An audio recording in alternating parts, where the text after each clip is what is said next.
Oke, masih operasi antar suku banyak, tapi sekarang mengenai kesamaan suku banyak gitu ya. Jadi gini, suku banyak fx dan suku banyak gx dikatakan sama jika dan hanya jika kedua suku banyak tersebut menghasilkan nilai yang sama untuk berapapun nilai x gitu ya.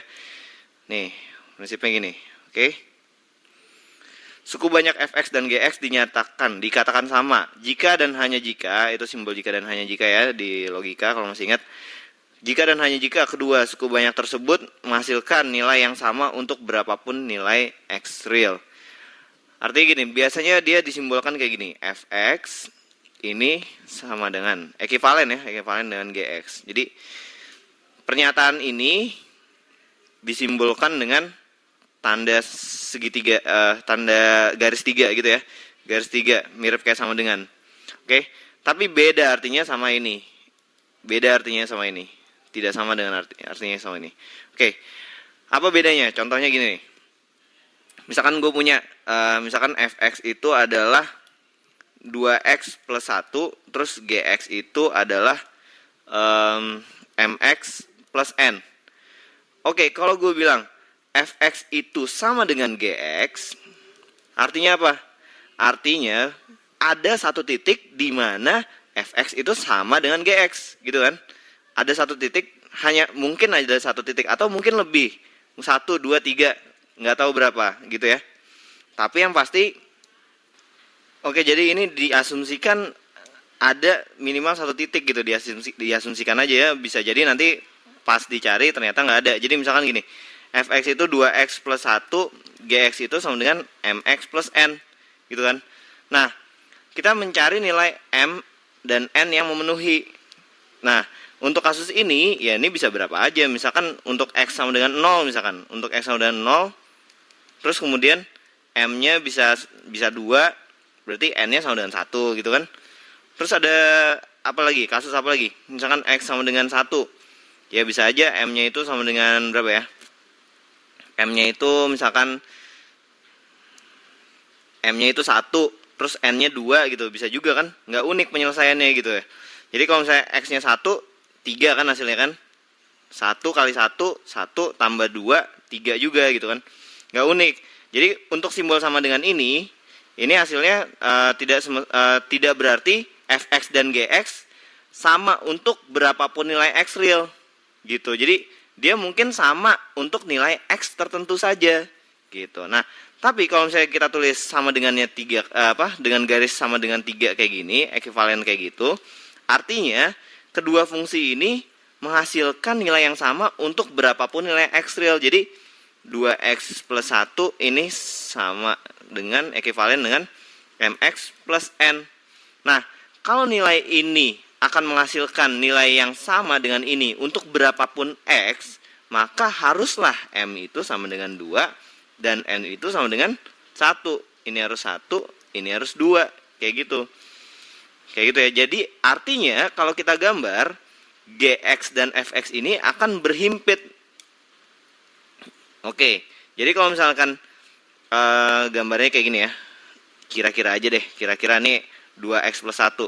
Jadi kalau ini fx, gx di mana? Ya gx di situ juga. Nah, kayak gitu. Artinya berapapun nilai x yang dimasukin, untuk fx dan gx hasilnya akan sama, kayak gitu. Oke? Oke, next. Berarti kalau misalkan gue punya soal misalkan kayak gimana ya? Soalnya misalkan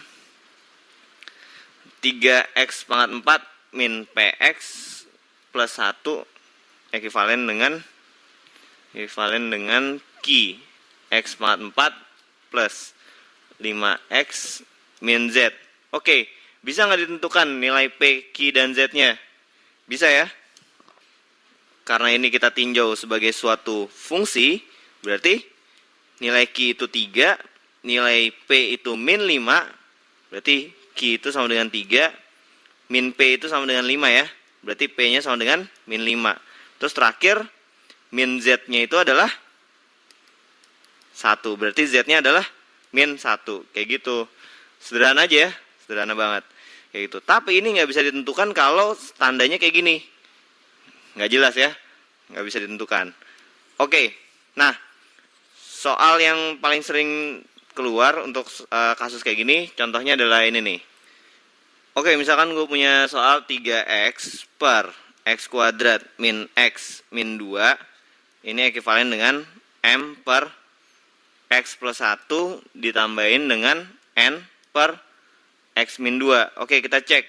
Bisa nggak dicari m sama n-nya ini? Bisa atau enggak, tergantung dari penyebutnya juga ya. Kalau ini kita periksa, oke, kita kaliin aja untuk samain penyebutnya. Ini 3x, ini tetap, nggak ada perubahan. Oke, kalau ini dikaliin, x plus 1 dikaliin dengan x min 2. X kali x, x kuadrat, benar. Min 2 ditambah 1. Min 1, benar. Min 1, 1 dikali min 2. Min 2, benar ya. Oke, berarti penyebutnya udah sama. Ya udah. Oke, sekarang kita kaliin m dengan x min 2, terus n dengan x plus 1. Oke. Kalau gitu hasilnya adalah, oke, ini mx min 2m plus nx plus n. Bawahnya hasil kalinya sama ya, sama yang di kiri. Tadi kita udah periksa. Terus kemudian kita tulis lagi aja. Oke, ini ekuivalen dengan ini tambah ini. Berapa tuh? M plus N kaliin X. Terus ini tambah ini. Berarti N min 2M per X kuadrat min X min 2. Oke, penyebutnya udah sama ya berarti ya. Penyebutnya udah sama. Next, apalagi yang harus kita periksa? Berarti ini harus sama. Karena dia harus ekuivalen, harus sama untuk berapapun nilai X. Berarti M plus N-nya harus sama dengan 3. Oke, ini kan artinya sama dengan tambah 0 ya. Tambah 0, berarti ininya harus berapa? Harus 0 gitu ya. Berarti N dikurang 2M haruslah 0. Artinya N sama dengan 2M. Oke, langsung aja kita substitusikan 2M ini ke M. Berarti jadinya M plus 2M sama dengan 3. 3M sama dengan 3. Berarti M sama dengan 1. Kalau M sama dengan 1, N sama dengan 2 kali M ya. 2 kali 1, berarti 2. Ya udah, berarti kita dapat N-nya 2, M-nya 1. Kayak gitu. Sederhana aja ya. Jadi prinsipnya kayak gitu. Kalau ada tanda ekuivalen gini, kita harus cari nilai fungsi yang kanan harus selalu sama dengan fungsi yang kiri untuk berapapun nilai X. Ingat, untuk berapapun nilai X, di mana X anggota bilangan real ya. Gitu. Jadi nggak cuma 1 nilai X, 2 nilai X, 3 nilai X, 4 nilai X kayak gitu, tapi untuk berapapun nilai X. Jadi fungsinya benar-benar sama. Ya udah, sekian untuk operasi antar suku banyak mengenai kesamaan. Pembagian suku banyak. Oke, sebelum kita belajar tentang pembagian suku banyak, gue pengen kembali ngajak lo ke bangku SD, di mana kita mempelajari pembagian metode ini ya, metode pembagian bersusun kayak gini ya. 881 bagi 9. Ayo gimana caranya? Oke, lo mungkin terbiasa dengan cara ini. Ini dibagi 9 berapa nih? 9 ya. 81 dikurang berapa nih? 71 ya. 71 dibagi 9 itu 7. Oke, 7 kali 9 itu 63. Set 8. Berarti sisanya 8. Berarti hasilnya adalah 8/9 kayak gitu kan. Nah, oke. Sebenarnya ini tidak lengkap. Lo menulis pembagian seperti ini sebenarnya tidak lengkap. Oke, lengkapnya itu sebenarnya gimana sih? Oke, ini kita lihat nih. Kalau mau lengkap, prinsipnya dasarnya gini. Oke, lihat ini 881. Kalau kita bagi 9, awalnya kita ambil 90 gitu. 90 dikali 9 itu berapa? 810 kayak gitu. Itu lengkapnya. Tadi kita nggak nulis nolnya di sini kan? Kita langsung nulis 9 aja. Next, ini kalau dikurang barulah di sini 71. 71 dibagi 9 itu berapa? Ditambah berapa tadi? 71 bagi 9 itu 7 ya. 7 kali 9 63 kayak gitu. Set. Nih hasilnya dikurang 8 ya. Berarti ditambah lagi dengan 8/9. Kayak gitu. Jadi kita bisa bilang 881 dibagi 9 itu hasilnya adalah 97. 90 tambah 7 ya. Dengan sisanya berapa? Sisanya 8. Jadi 8/9. Kayak gitu. Ya enggak? Nah, pada prinsipnya sebenarnya kayak gitu. Nah, oke, coba contoh lagi deh. Sekarang kita ambil contoh yang gampang. yaitu apa ya, pembagian 10 aja deh, pembagian 10. Kalau pembagian 10 itu kan misalkan apa ya, 3.754 dibagi 10. Ini dibagi 10 berapa nih?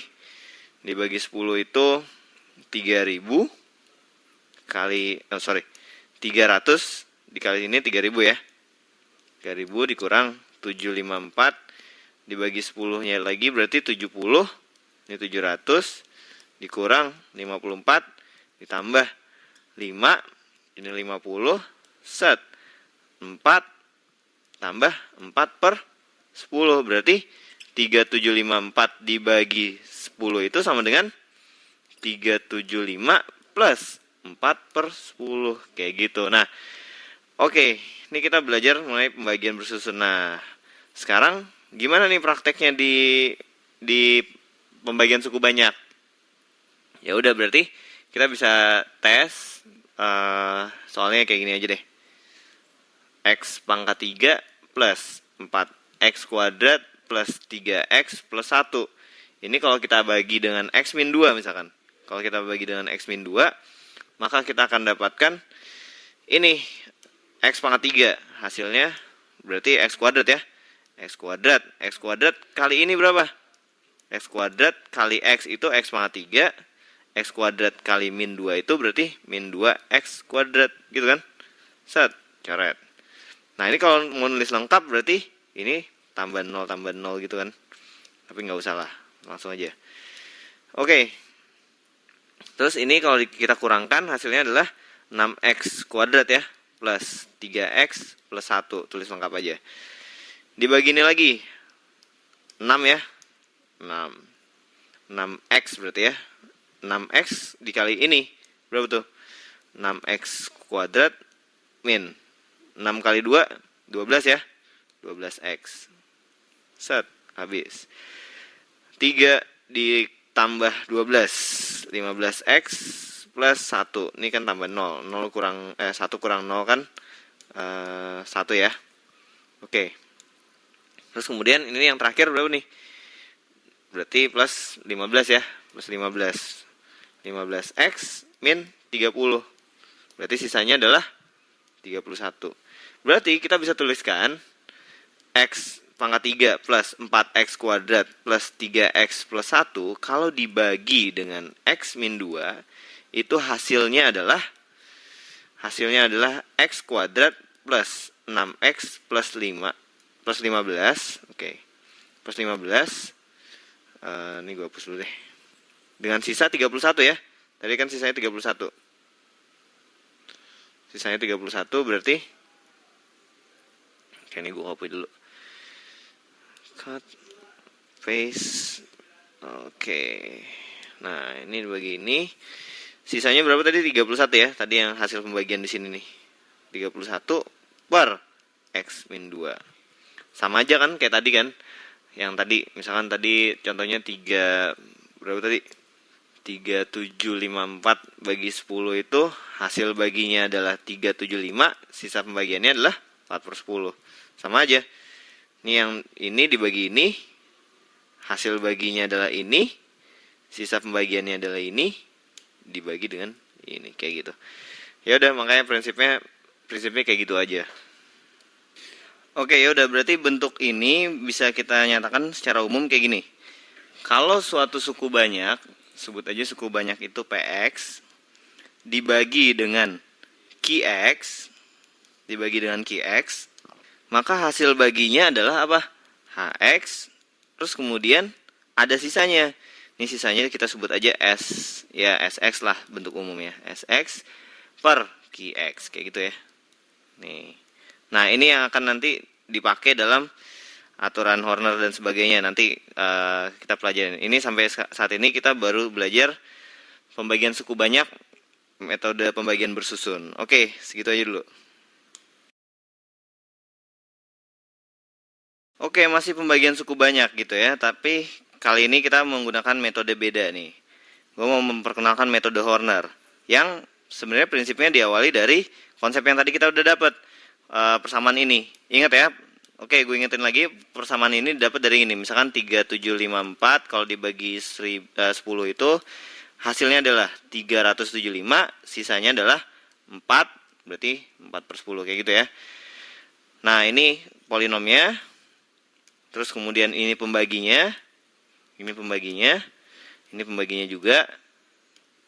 Terus ini adalah hasilnya.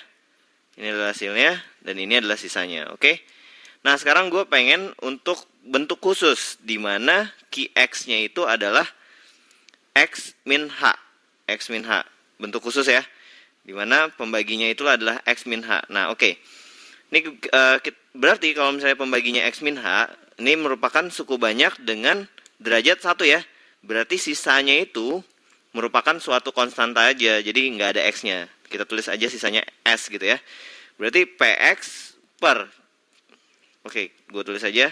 X min H sama dengan ini hasilnya ditambah sisanya dibagi X min H gitu ya. Sisanya X min H. Oke, ya udah, berarti kalau misalnya kita masukin, kalau kita kali kedua ruas dengan X min H, berarti PX sama dengan HX dikali, oke, ini gue tulisnya X min H-nya di depan aja deh, biar lo nggak bingung. X min H dikali HX ditambah sisanya gitu kan. Nah, sekarang kita udah dapet nih bentuk kayak gini nih, oke.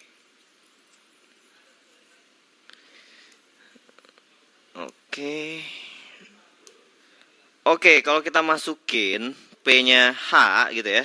Kalau kita masukin P-nya H, maka ini adalah H min H dikali HX tambah S. H min H itu berapa? 0 ya. 0 kali HX berapa? 0, berarti PH sama dengan S. Artinya apa? Suatu suku banyak PX jika dibagi dengan X min H, maka sisanya adalah PH. Udah, kayak gitu aja prinsipnya. Nah, berarti kalau gitu, kalau kita ingin membagi suatu suku banyak, misalkan pada kasus yang tadi, misalkan apa tadi suku banyaknya? Bentar ya. Nah, itu suku banyak yang tadi. Oke, ini yang atas polinomnya dibagi dengan X min H. H-nya itu 2 ya. Nah, berarti polinom yang di atas, yang ini kita sebut aja PX, ini adalah PX, gitu ya. Ini adalah X min H. Nah, berarti kalau kita ingin mencari sisanya, kita bisa menggunakan metode Horner. Metode Horner itu pada prinsipnya diambil dari sini. Karena sisanya itu adalah P2, gitu kan. Ya udah, nah kita pakai metode Horner. Metode Hornernya itu sama kayak skema tadi ya. Berarti ini koefisien-koefisiennya kita tulis ulang aja dulu. 1, 4, 3, 1. Gitu kan. Oke. Set. Kita bagi dengan apa nih? Dengan X min 2 kan. Dengan X min 2 berarti X-nya sama dengan 2. Ya udah deh. Set. 1 kali 2. 2. Ini ditambahin. Ini tambahin 6 ya. 6 dikali 2. 12 dikali 2 tuh dari sini ya. Ditambahin lagi 15. Dikali 2 lagi 30. Tambahin lagi 31. Benar kan kita dapat sisanya. Nah, ini adalah sisanya. Nah, kemudian keunggulan dari metode Horner ini, selain kita dapat sisanya, kita juga bisa lihat dari sini. Gitu ya. Berarti hasil pembagiannya adalah X kuadrat plus 6X plus 15. Ini nih hasil pembagiannya. Berarti X kuadrat plus 6X plus X kuadrat plus 6X plus 15 ditambah dengan sisanya 31 per X min 2. Kenapa bisa sisanya kayak gitu? Ya, karena pada prinsipnya ini kan cara skema juga kan. Cara skema itu adalah kalau kita masukin untuk nilai P sama dengan 2 itu kan bisa dicari dengan cara skema, yaitu cara seperti ini, kayak gitu. Oke. Jadi ini sama aja menggunakan metode Horner ya. Pembagian suku banyak metode Horner. Oke.